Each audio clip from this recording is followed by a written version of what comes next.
Arizona, Colorado, Indiana, Michigan, New Jersey, Tennessee, and Virginia. Listen up. WynnBET is now live in all these states, and the excitement of Wynn Las Vegas has finally landed in online sports betting and casino play. From boosted parlays to live in-game offs on every major sport, WynnBET gives you the tools to win. Sign up today for your risk-free $1,000 sports bet. Download the WynnBET app now or visit wynnbet.com to start winning. You're listening to the Huddle Up Podcast with Chad Jensen and Zack Kelberman. Join Broncos Country's deep divers at milehighhuddle.com and sound off. And now it's time to drop some knowledge.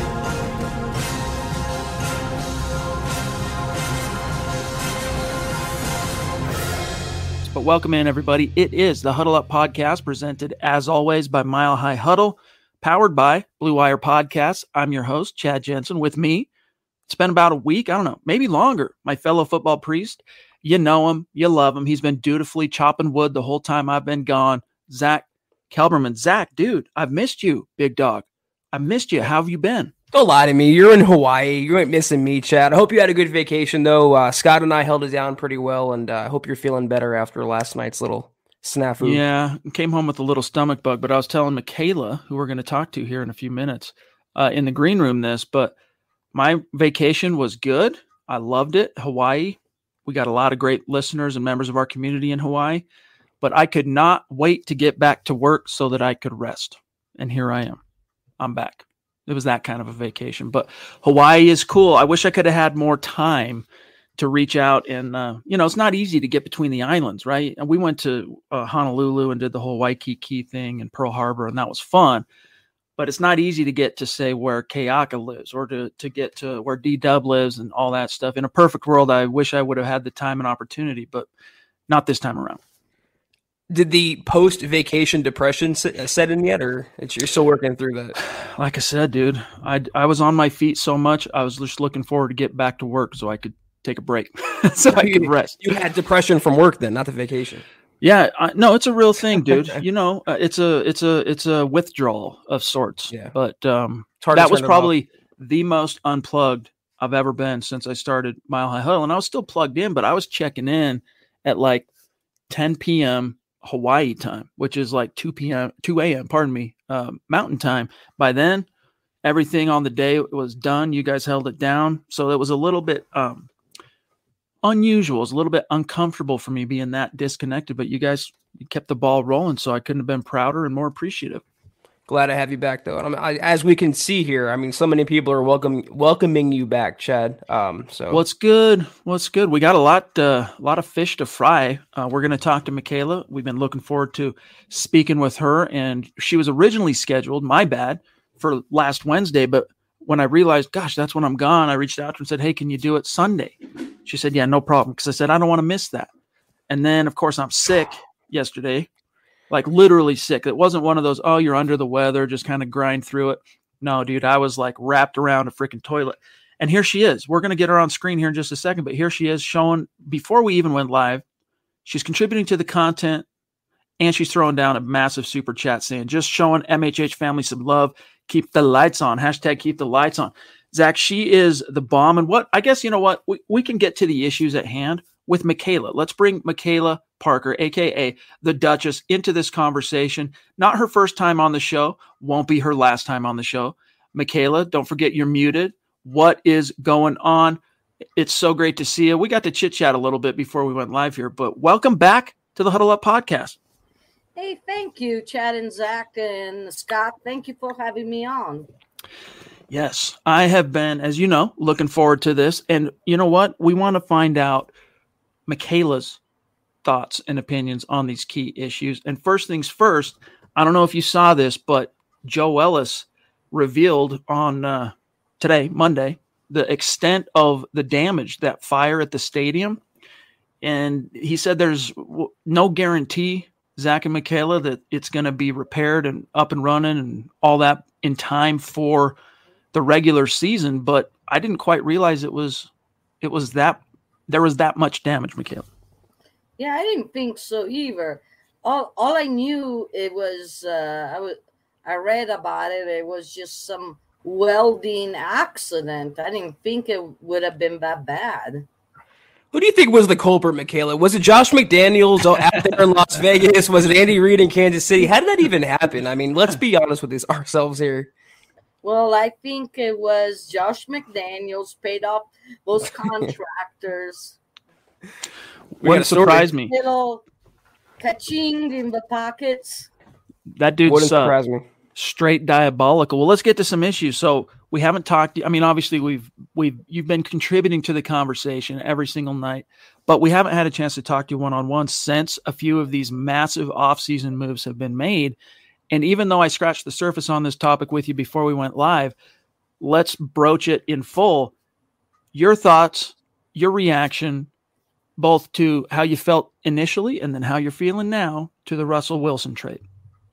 I'm very ecstatic. I think we have the right quarterback for our coaching staff.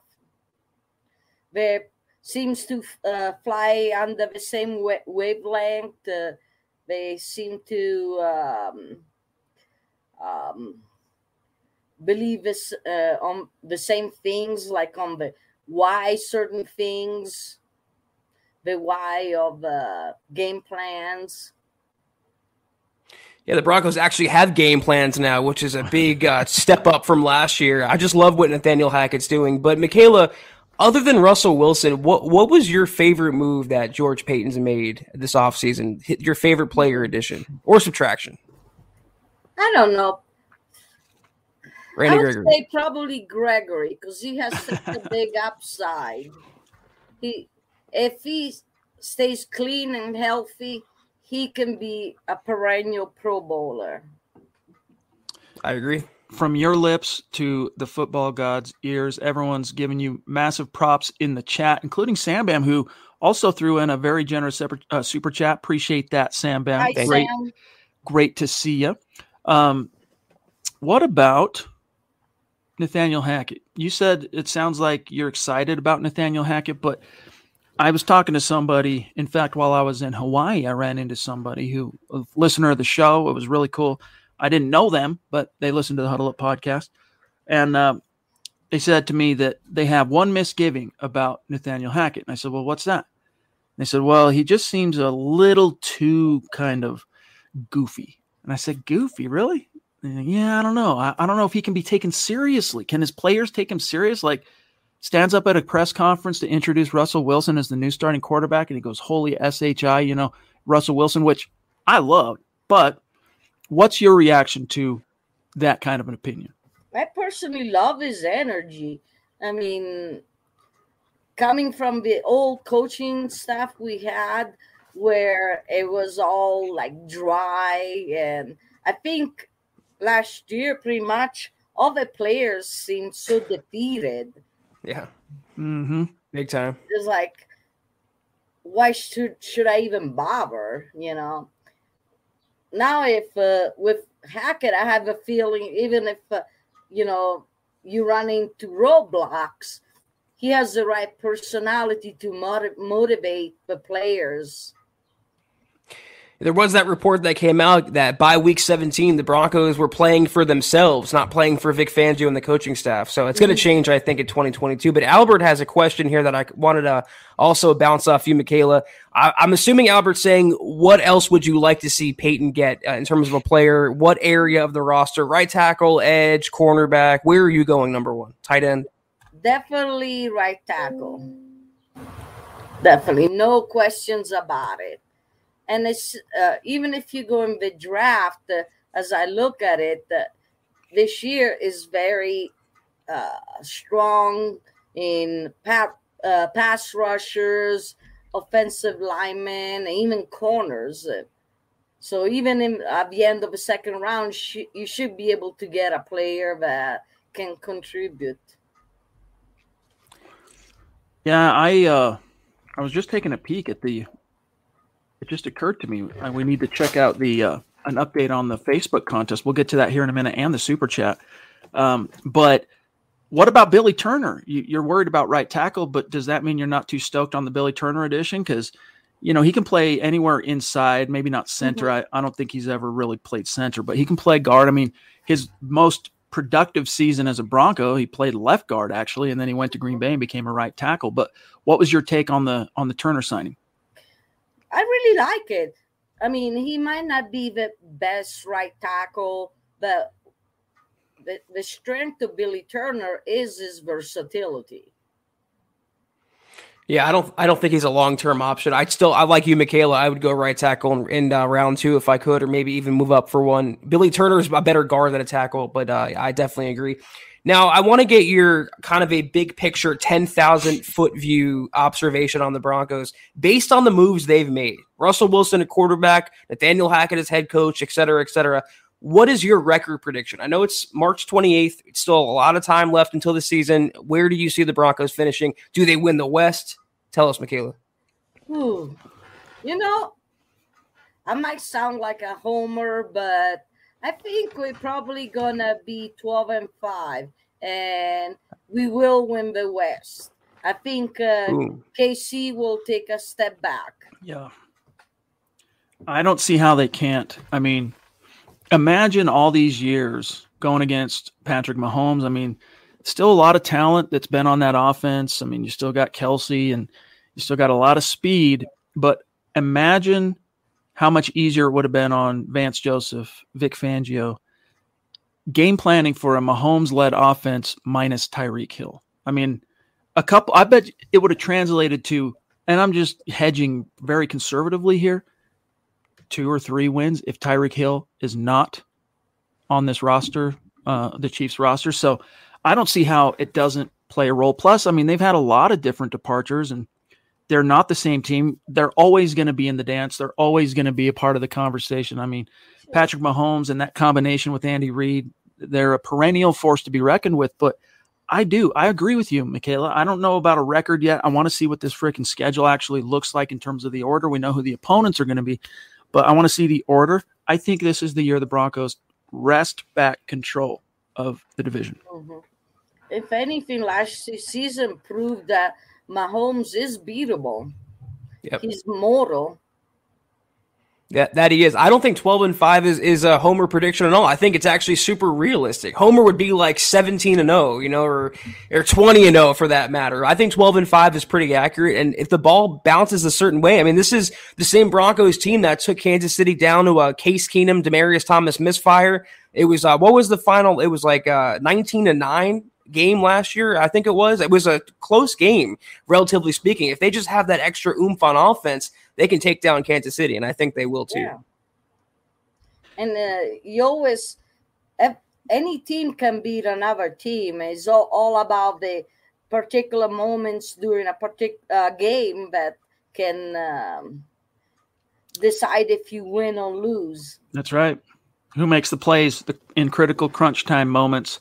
Yeah, the first matchup, Zach, week 13 in Kansas City, it was Chiefs 22, Broncos 9. 22. The second one at home in the finale, a 4-point loss, 28-24. Look at that.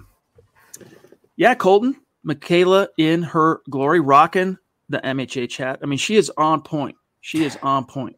This is one of the reasons she has become such a living legend here at MHH. But Michela, so I know you mentioned right tackle. I got one more for you, and then we're going to cut you loose for tonight. Yes, Mike. This is why Michela is the Duchess of MHH. Woman power. Let's go. Let's ride. Go Broncos. Yes, indeed, big dog. Sounds like you're thinking tackle because the first pick the Broncos now have in the draft is number 64, which is basically the end of the second round. There have been a lot of offensive tackles mocked to the Denver Broncos, including that kid from Washington State, Abraham. I just forgot his last name. Yes, thank you. Do you want to see the Broncos? Are you hoping it's a tackle there, or is there anything else you want to see the Broncos do to really kind of build the nest around Russ? I think our biggest need is right tackle.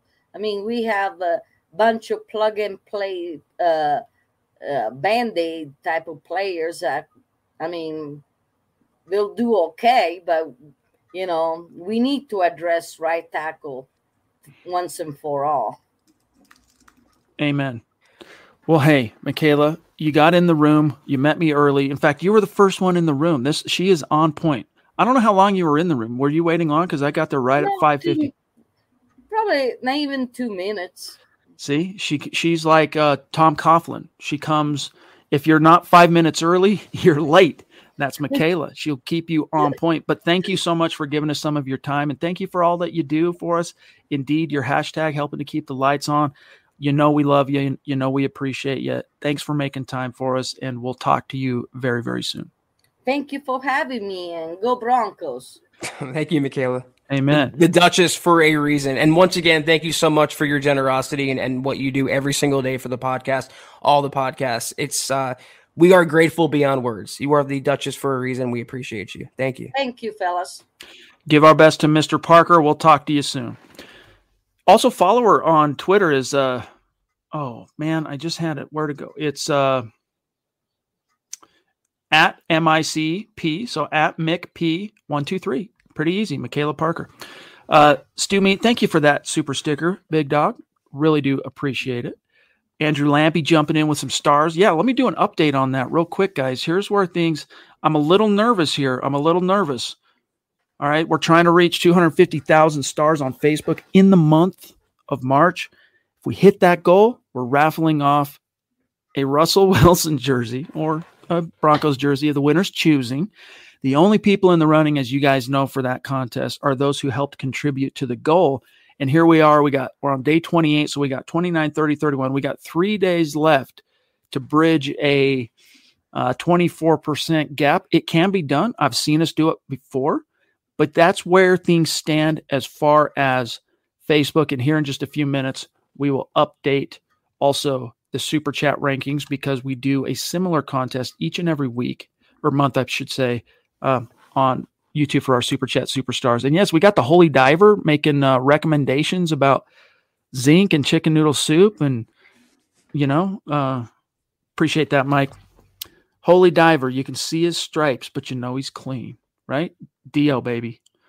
R.I.P. Ronnie James Dio. Claude, what's good, big dog? Christian De Jesus in the house from enemy territory, Las Vegas. He says, I feel like Russ has become the TJ Detweiler of the franchise. TJ is from the Disney show Recess. Thank you, because I wouldn't have known what the Sam Hill you were talking about. I still don't really know, Zach. I don't have the context of what TJ Detweiler is in this Disney show Recess, but I'm stoked on it. I'm stoked. The more time I take to marinate. Randy, what's good up in the Great White North in Alaska? Appreciate you, big dog. Big time stars throwing down like the legend, like the boss that he is. I mean, look at that profile pic, dude. Straddling a hog, right? Straddling some kind of Harley, freaking leather. I mean, this is boss mode, dude. Thank you, Randy. Great to see you, by the way. Hope everything's good on your end. Thank you, Randy. Naj as well jumping in. What's good, bro? Naj, we're going to have you on the show soon, right? Let me see. Let me remind myself when we got you booked, big dog. Next week, right? Yeah, next week. 1 week. Well, not this coming Wednesday. Wait a minute. It's this Wednesday. This Wednesday. Hello. We'll see it. That's going to be fun, dude. Naj is a shot of life, let me tell you. He says, hey, brothers, so fired up for this season. Nice to see Michela. You brothers going to do another meetup next season. It'll be great to see the crew again. Stay well, my bros, and go Broncos. Yes, we are. We will be doing more stuff like that once the football season is rolling. Once we have the schedule, we'll actually plan some stuff well in advance so everybody knows when to, descend on the Mile High City. And then we have some plans still for the draft. We're waiting on a couple of things to fully announce it, but we still plan on doing a meet and greet for those of you who want to come see what's up at the draft. Zach and I are going to be at the draft covering the draft. And so we're thinking, hey, let's have a night where we rent a conference room at the Bellagio and let everyone come in and hang out. We'll do a live podcast, meet and greet. It'll be fun. So that's the plan for now. And then we're also doing, at least 2 this season. We're doing 2 meet and greets at the stadium again, because that was just tons of fun. Don't come for us, guys. Come for this guy right here. If you want to run through a brick wall, Naj is your man. One of the most high energy, Nathaniel Hackett's spawn is Naj Altaf. So definitely appreciate you as always. Bro, and we look forward to meeting you. Who would get more out of the defensive line, Bill Collar or Naj Altaf? Naj, honestly, yeah. It was a rhetorical question. Naj is, I'm telling you guys, shot of life. Can't wait to chat with you in a couple days, dude. We'll see you soon, big dog. Appreciate you. 727 mil. What's up, dude? He says, we need Bobby Wagner, for a 1-year, $14 million deal. Well, you know what? Broncos have about $16 million, according to Over the Cap. Bob Morris had a nice little piece on this today at milehighhuddle.com. Go read it. Which also revealed some of the cap hits of these big, not some of, every acquisition so far this offseason. Bob has it listed in that article what their cap hit is, which, Zach, to some of the points I've heard you make, only speaks to George Payton's wizardry, because some of the cap hits, man, like Randy Gregory's cap hit is freaking ridiculous.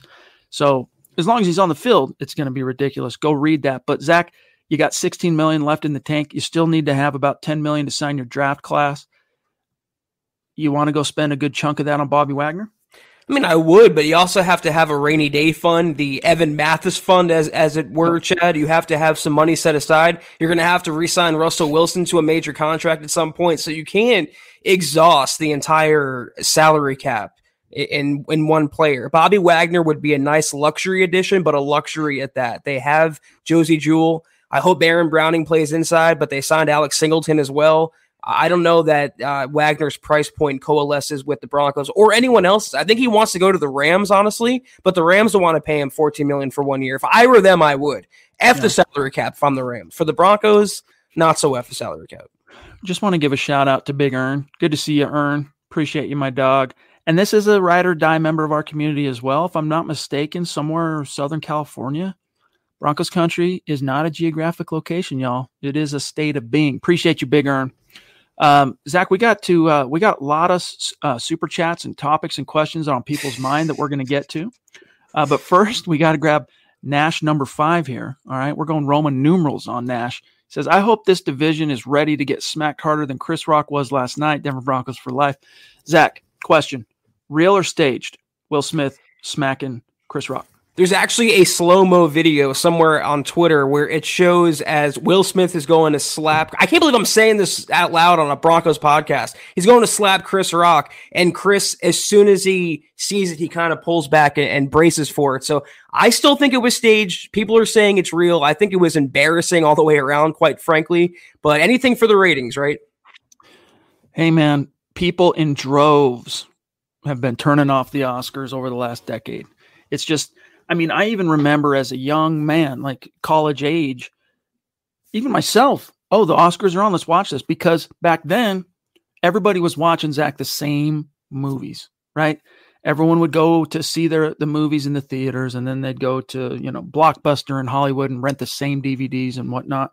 Now, people don't watch movies in the same way, and it's with streaming and all that on-demand stuff, it's just a different thing. Plus, the Oscars have become, I'm sorry to say, a very boring, sanctimonious affair. They needed to get people's attention back. That was a good way to do it if you're a producer or a shot caller and you got 2 guys that are on board. 2014, I think they averaged 40 million viewers. In 2021, I think it was 10 million. They had to do something.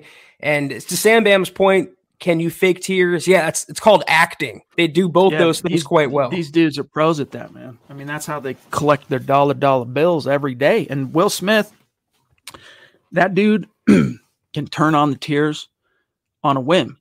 He can't. I mean, they're trained actors to do that. It's not easy. Some people are more naturally have the disposition to be able to do some of that stuff, but these guys train just like a player trains for their profession. These guys do too. So I don't even trip on that. Some of the memes were good though. I saw one where it was like hand cocked for Will Smith, and then the ones about August Alsina. I don't know how many people follow that little love affair that Jada had with rappers and all that. This is so. I feel like we're an podcast right now, so we'll just dip elsewhere. We'll turn the page.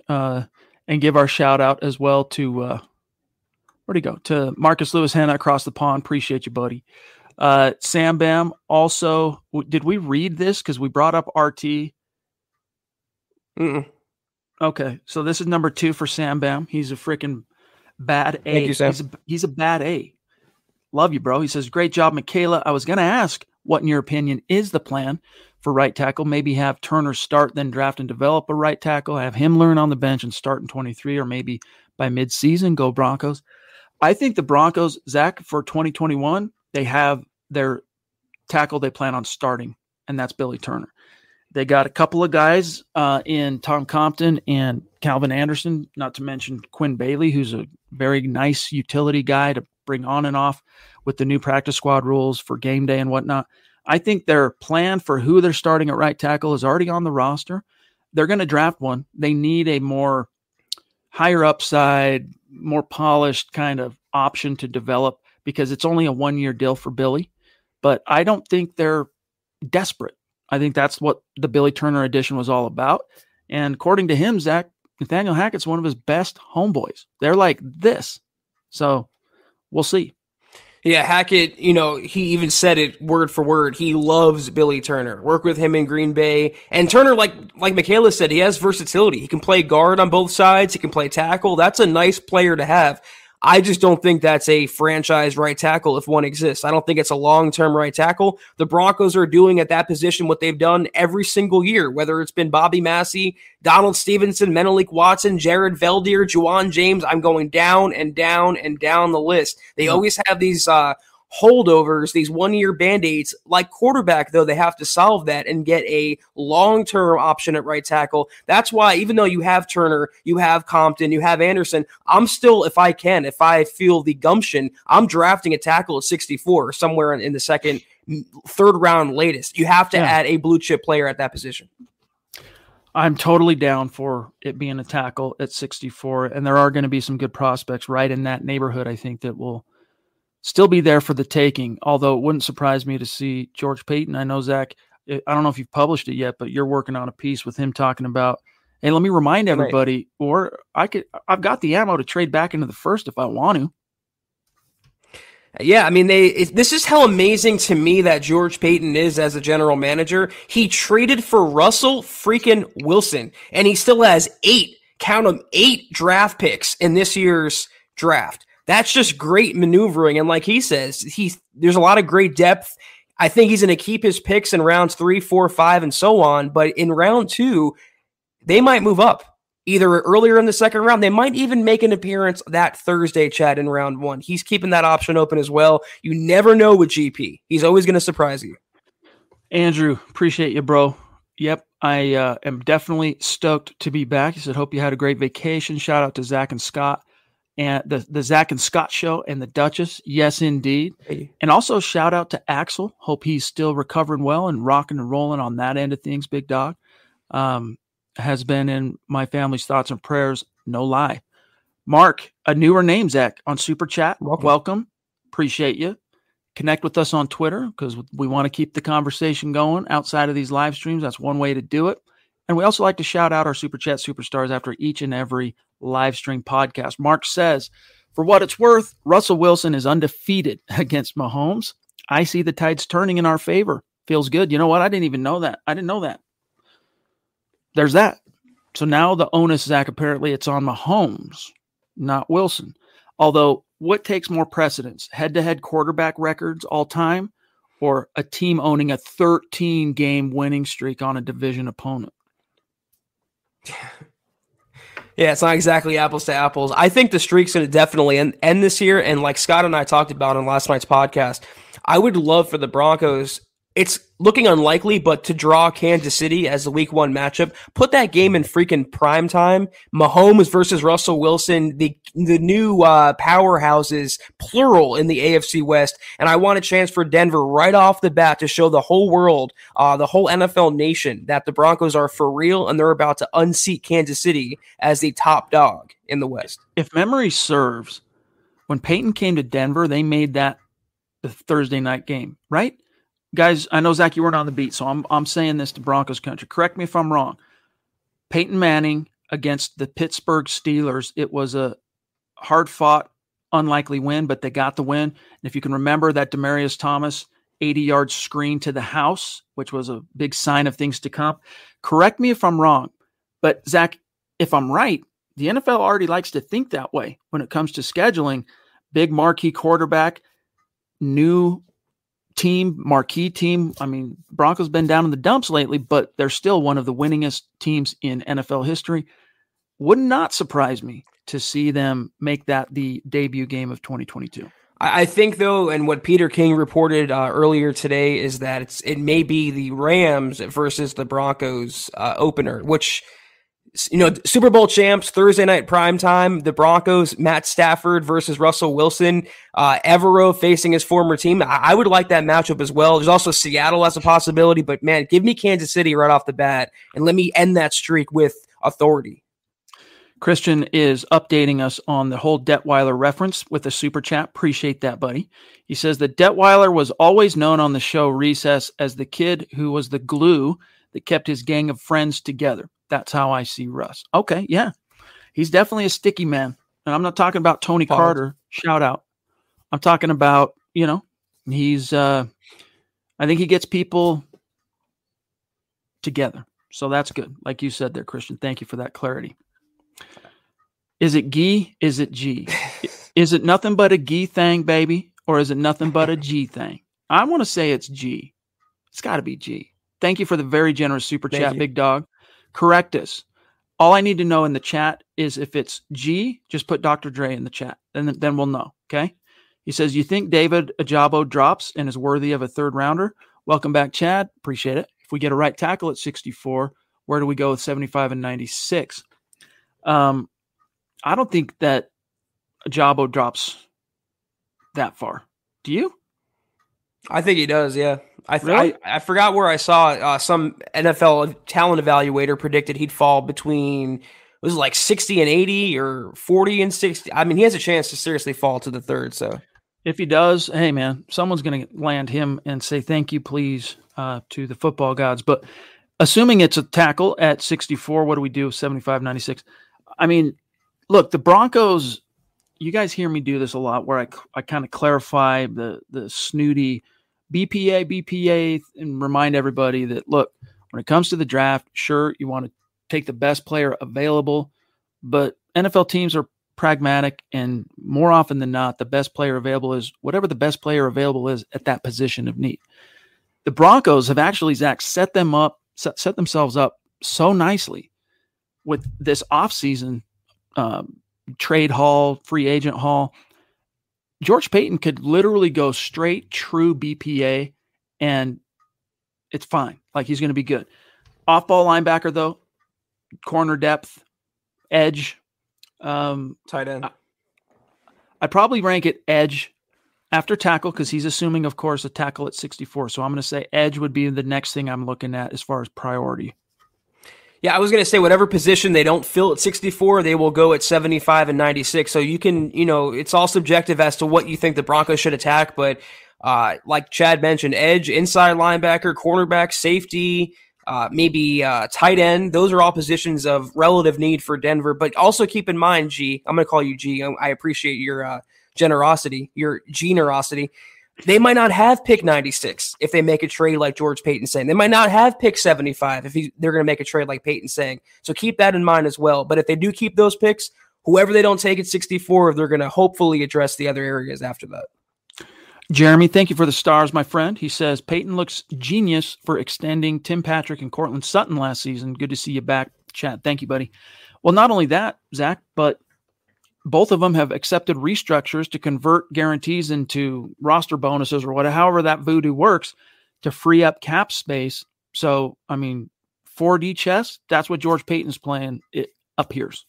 They cleared up $12.5 million. It wasn't even, it was like $2. It was 12.5. That's a lot of salary cap space.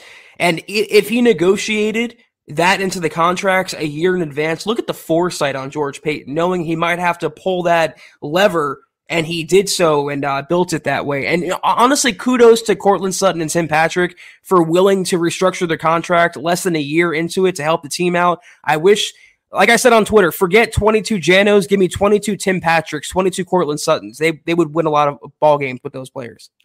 Sam Bam says, with another super, number 3 tonight. Thank you, buddy. I have a gut feeling, no pun intended, Chad, we're going to get the Rams week 1 in the opener. Glad you're feeling better. Thank you, brother.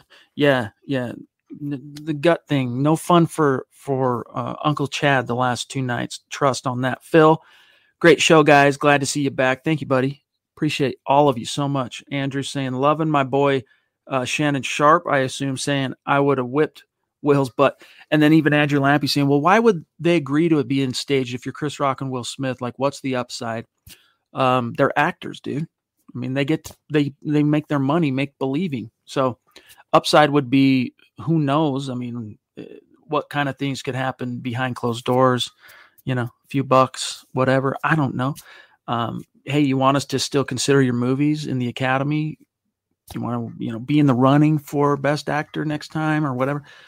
Who knows? And this is like way left field. I don't want to really bog down the podcast because it's just fun talking about this stuff. But Will Smith, by the way, I'm watching actively right now. I'm about halfway through the movie he won the Oscar for, King Richard, about the Williams sisters and the dad, all that stuff. So far, it is very good. He's really good in it. But maybe that was taking home that trophy, Zach. Maybe that was his what was in it for him. I just think it's wild that someone can go up on the Oscar stage, literally slap the presenter, sit down, curse them out, and they get back on stage 20 minutes later and accept an Oscar. It's a great country, man. But I think the word you're looking for when it comes to why would they do that if it was staged, relevancy. They want to stay relevant. They want to stay in the public eye. They want their names to be on the front page news. It wouldn't surprise me. Regardless, though, it was wild. I mean, if we were in a live room right now talking to, almost 400 people that are actually in this room, and if I were to say show of hands, how many of you even knew the Oscars was on last night? I would expect to see less than half the people in the room raise their hand. Laura jumping in, by the way. Let's get back to some Bronco talk here. She says on YouTube, I'm fairly new to MHH podcasts. Welcome. I'm a longtime diehard Broncos fan. Love the show, and I'm out here in Rapid City, South Dakota. Keep up the great work, guys. Great job, Michela. Laura, welcome. Appreciate that. And also, Tabitha, thank you for the stars. Much love. You got me there. I didn't know what that meant, so you got your own autopilot today. RCSD? I'm just in the zone, dude. I'm in the zone. I've missed the podcast. What can I say? 727 mil with super number 2 as well. Thank you, bro. Why do people sleep on KJ Hamler like he's no good? We're going to shock the world with all 4 wideouts and Alberto. These people really say we have no weapons? Cough, cough. Nick Wright, yeah. Hot take artist that does not hold water. His hot takes do not hold water. But no, KJ, I think, guys, I mean, just go back and look at what kind of magic Russell Wilson was able to make with a receiver like Tyler Lockett. Now, the big difference I see potentially, okay, I knew it. Hey, nothing but a G thing, baby. Appreciate that, G Hill. Clarification. Now we know. The big thing I wonder is if you go back and watch some of the old Russ clips and best plays and whatnot on YouTube from his time in Seattle, you'll see a lot of those vertical shots to Tyler Lockett. Tyler Lockett doesn't, or rarely I should say, dropped passes. KJ Hamler, is he going to be as reliable on those deep shots? Because that's the thing is, man, when the quarterback just drops it in the bucket like that vertically, like Russ can do, really it just comes down to you created your separation, and that quarterback dropped it in the bucket. Can you hold on to it? That's the only thing I worry about for KJ. And if he can, dude, he is going to be a freaking force to be reckoned with. There's also his health, and that's the number one thing to me. Can he come back from the knee injury? And after Teddy Bridgewater, I'm going to troll you right now, Scott. After the hospital ball that Teddy Bridgewater threw to KJ Hamler, I hope he comes back fully healthy because he can be a weapon. And Chad, Scott and I talked about this yesterday when Nathaniel Hackett was asked at the owners' meetings what his favorite play call for Russell Wilson is. He just blurted out, "Go ball." I mean, they're gonna push the ball downfield. It's the anti-Pat Shurmur offense. And if KJ can stay healthy, he's the only one on the roster with legitimate deep speed, Deshaun Jackson type speed. Get the ball in his hands, good things will happen. Amen. And by the way, Scott brings up a good point to kind of tie a bow on the whole Oscars thing. He says, check out the ratings bump that it gets next year and then find out why the slap heard around the world happened. The Queen. We've got royalty times 2 on tonight's podcast. We had the Duchess. Now we got the Queen. And by the way, we need to get the Queen back on the show in the near. We got to get that done, Christy. Reach out, just DM me, check your schedule. Let's find a Wednesday in April that you can come on the show. Love you, appreciate you. She says the OG duo back in the house. Good to catch you guys live. Good to be here. Good to be here. And thanks for being with us, Christy. Love you, Christy. Thank you. Talk about OGs. She goes way back. She goes way back. Travis Weber, love you, big dog. Says tapped out on stars till tomorrow. Would have given Michela megastars. All good, brother. Only hey, if you're in a position, you're in a position. If you're not, we're just glad to have you with us, and that's the honest to God truth. But let me tell you something, Travis. Since you and I are connected on Facebook, you got me, dog. I thought you'd been robbed at a gas pump, dude. I'm reading along this long Facebook post about how you got robbed at the gas pump, and then it all ended up being a punchline about Joe Biden and the price of gases. I'm like, dadgummit. I'm sitting here worried about Travis Weber's well-being, but it was a good joke. I mean, I got to say. So anyway, good to see you, big dog. Covering everything tonight. Yes, indeed. Joe Biden, Will Smith. Let's get it. This is where we're at. I mean, it is the off season, so we probably shouldn't make too many apologies here. Okay, we're pretty well caught up. So let me get back to some of the topics here that were discussed today and over the weekend at the NFL owners meetings. Starting with, bear with me just 1 second here, gang, while I pull this up. I have my notes, but I got carried away chatting with Michela before we went live. First and foremost, Zach, George Paton, he says that the Broncos, we'd heard reports, even Kareem Jackson had said that, I've been talking with the Broncos. It's still in the wind. It's still possible I could return, all this.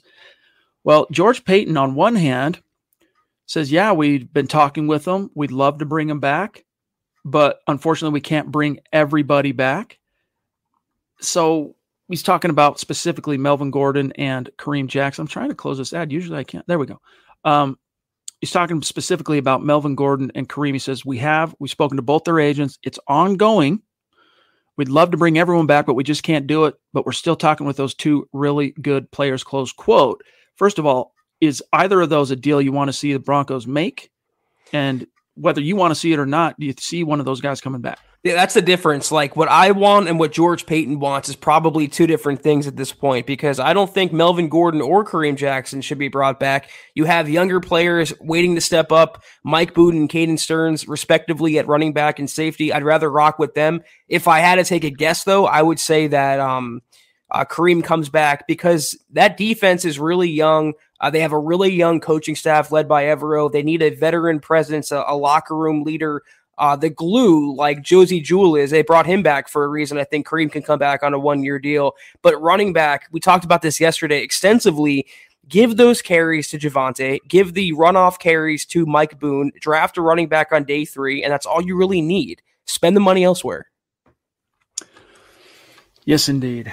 I don't know. Is Javonte... The only doubt I have is, of course, the whole thing with Melvin starts and stops with at the right price. All right. So I'm not advocating for the Broncos to go repeat one of John Elway's biggest late missteps and give Melvin Gordon $16 million. But if you can get him back for 3, 4, 5 at the most, and that's probably too much, $4 million if you can get Melvin Gordon back here. The reason I might like that is, as much as we love Javonte and what we saw from him as a rookie, we don't yet know for sure how he's going to take to the wide zone. In fact, if you look at his tape and really study it, that doesn't seem to be his strong suit vision. He's show me the hole and I'm going to plow through it and I'm going to truck dudes. That's what I do. Now, he could end up taking to it like a duck to water, especially with the right coaching and all that stuff. So that's why I'm not ruling that out. But Melvin has succeeded in that scheme at different stops in his NFL career. And I know he could come in and make hay. That's the biggest thing. Kareem, hey, if you can get him back for, I don't know what he's seeking out there, but the NFL is probably communicating to him right now in an indirect way exactly what he's worth now at, what is he, 34? So if he wants to come back to Denver, he's going to have to take a significantly reduced salary. He's been making like $10 million a year in Denver, $11 million, something like that. He's probably looking at $3-4 million if you want to come back for the Broncos. The problem is with Gordon, he'll make the hay, then he'll fumble the hay. Again, you're going to spend $4 million on a running back when you have an entrenched running back in Javonte. You have Mike Boone, who you paid RB2 money to last year. Let him get some carries. Let him eat. The only thing that would tend to push me to believe the Broncos are bringing back Gordon is what Hackett said today at the owners' meetings. In today's NFL, you need more than one capable running back because of injuries and wear and tear. That's why they might want him. But I just think they can spend the money elsewhere. By the way, so that I don't forget, here's the update, gang, on the Super Chat contest. This month, we don't have a goal. What we're doing on YouTube is the top 5 finishers on Super Chat. That's cumulative, all right? Those 5 names go into a hat.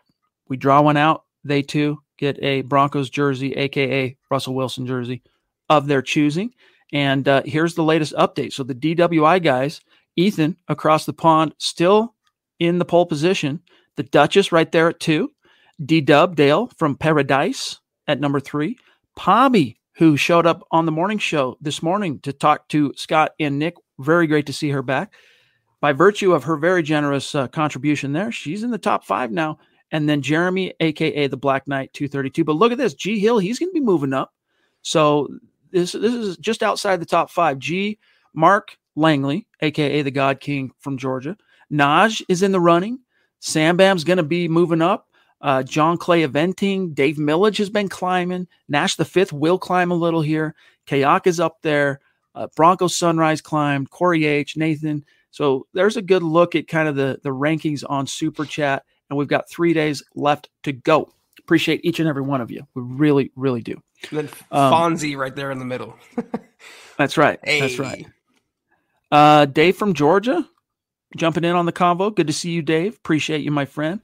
Indeed, let him hate. And let him hate. The T-shirt now takes on a whole new connotation.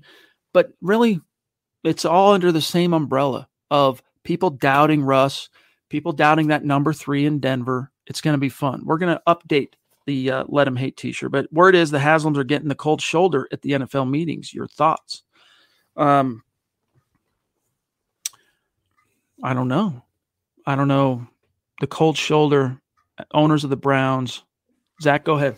Yeah, there's been some grumbling, according to Peter King, at the owners' meetings about Cleveland's decision to send a package of picks and then pay $230 million fully guaranteed, $250 overall to Deshaun Watson when he's facing 22 separate allegations of sexual misconduct. I think that's a risky maneuver for an NFL franchise. And there's like Jim Tomei's wife is considering boycotting Browns games if they don't refund her season tickets. Like there's a lot of unhappy people out there, but I don't think the Haslams care. They got their quarterback. They want to win football games, and that's all that matters to them.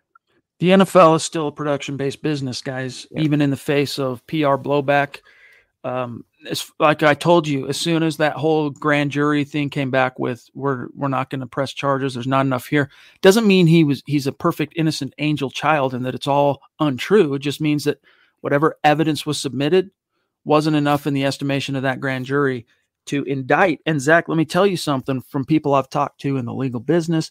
Usually if it gets to a grand jury, I mean, it's only going to grand jury because the prosecutors know there's enough there to get the grand jury on board. So in this case, that must have been pretty thin, would be my only interpretation of why it didn't end up moving forward. But that being the case, it's neither here nor there. Once that cleared, NFL teams saw that as, all right, we're in the clear. You know, he's good to go. He's no longer radioactive.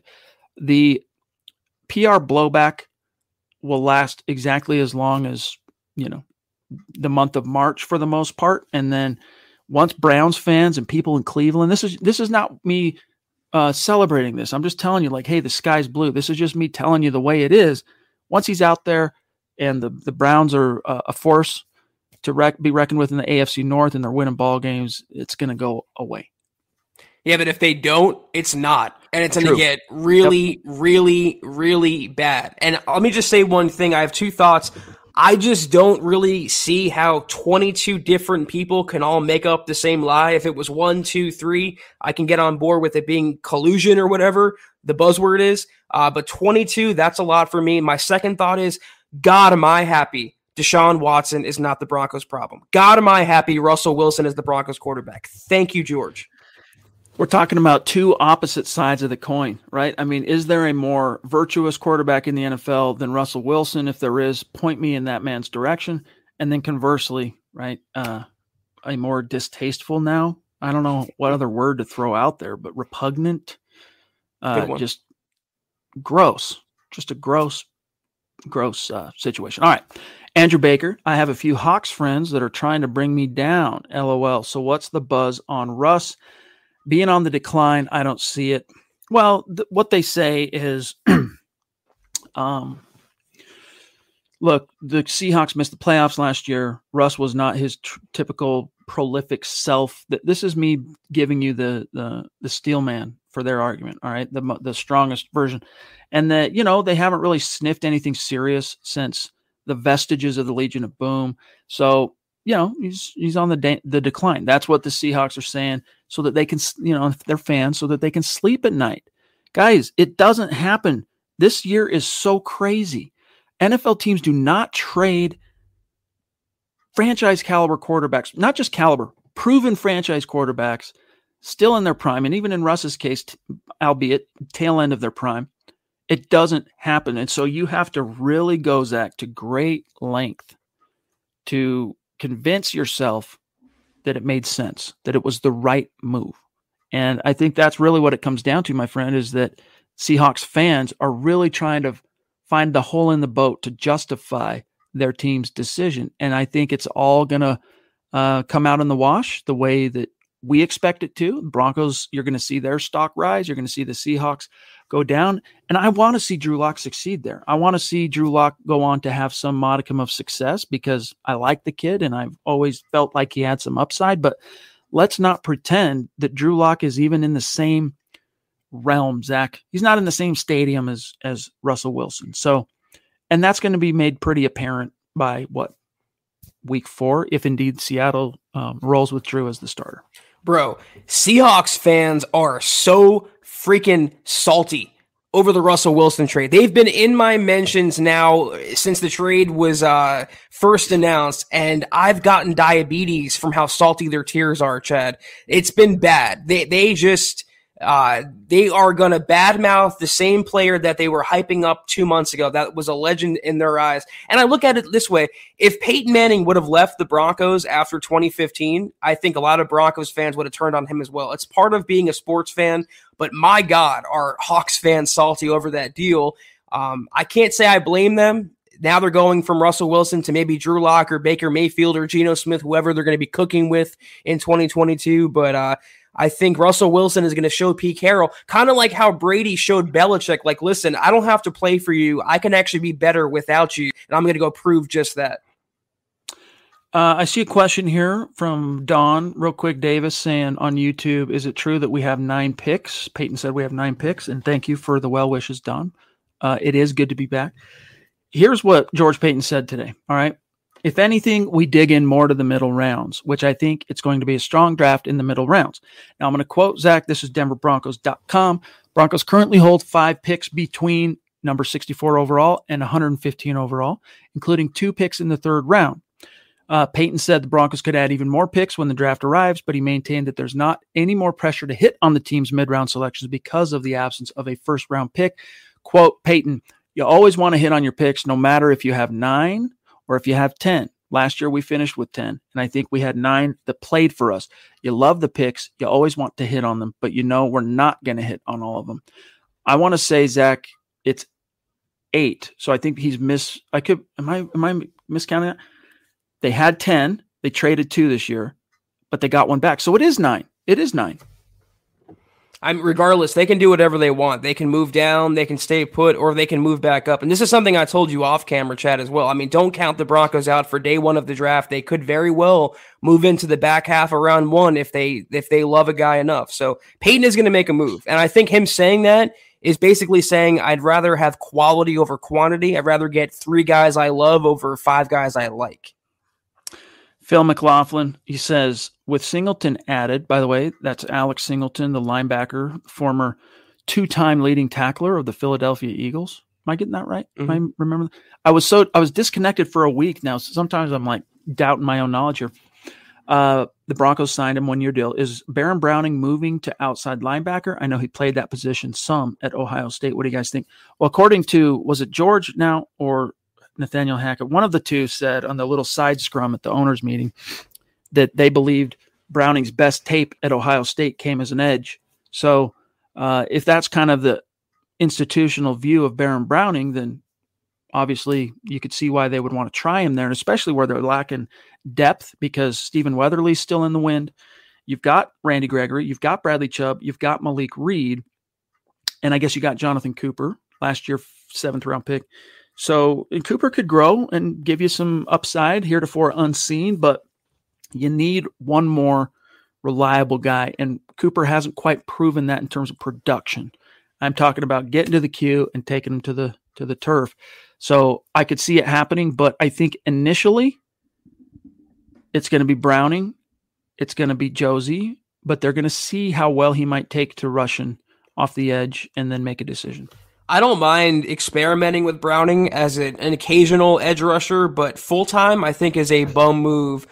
When you just gave Gregory, as you mentioned, $70 million, you just brought back Bradley Chubb for $14 million, you tendered Malik Reed as an RFA, you have Cooper, you're actually pretty well set at outside linebacker, but you're not that well set at inside linebacker. Josie Jewell and Alex Singleton are the same player. They are good two-down run stuffers. I guess they're good locker room guys, but Baron Browning has that extra gear that they don't have. He's better in coverage. He's more dynamic. He's more athletic. I would even take Kenny Young at inside linebacker, just someone that can run sideline to sideline, and Baron Browning is that guy. I think putting him at OLB full-time is the wrong move. It smacks Chad of DeMarcus Walker. I don't want to go through that again. I agree. That scared me off forever. And until I see someone get cross-trained on the defensive side, like truly a different position. It's one thing to go from a tackle to being an offensive guard or center to a guard or whatever.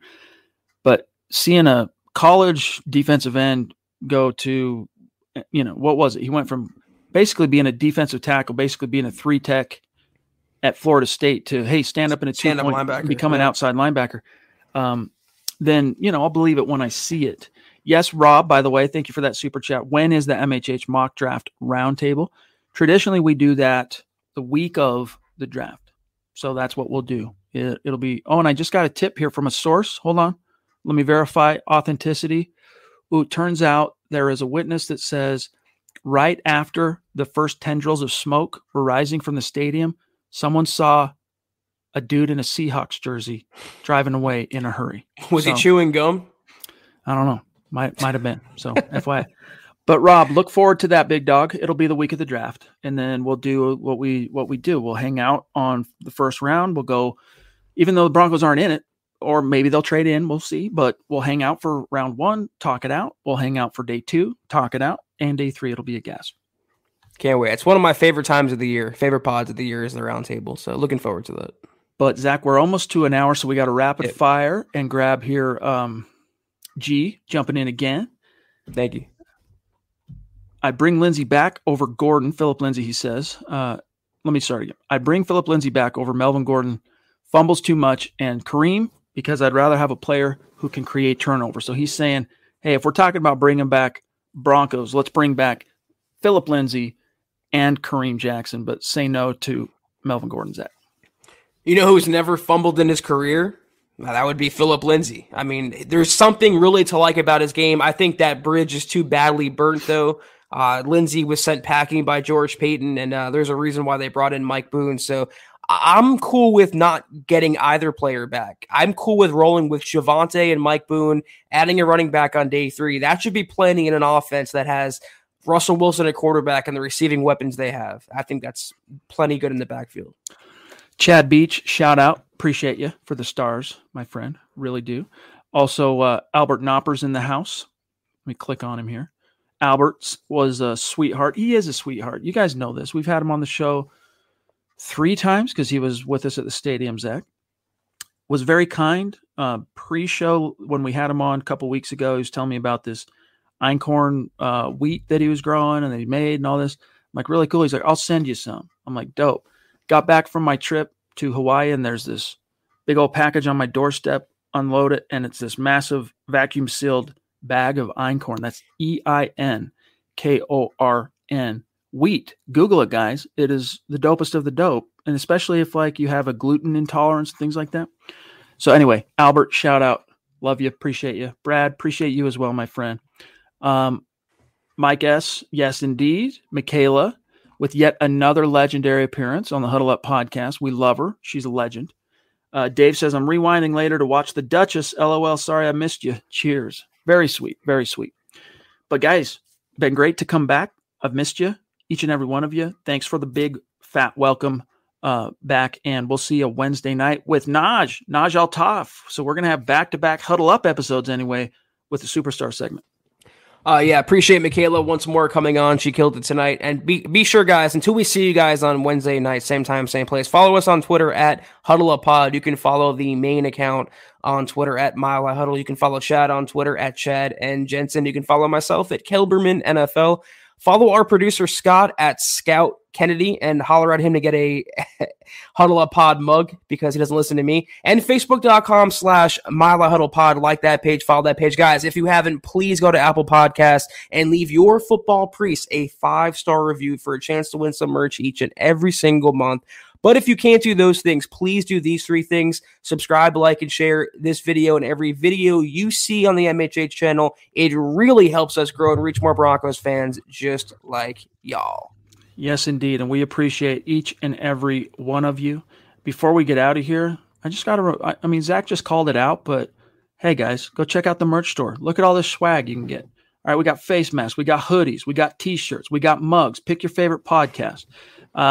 We got a little something for everybody. And if I were to go through this, I'm not going to because it's a little bit cringe for me to go through the entire catalog here. But we even got onesies for little baby children's. All right. Literally look at everything.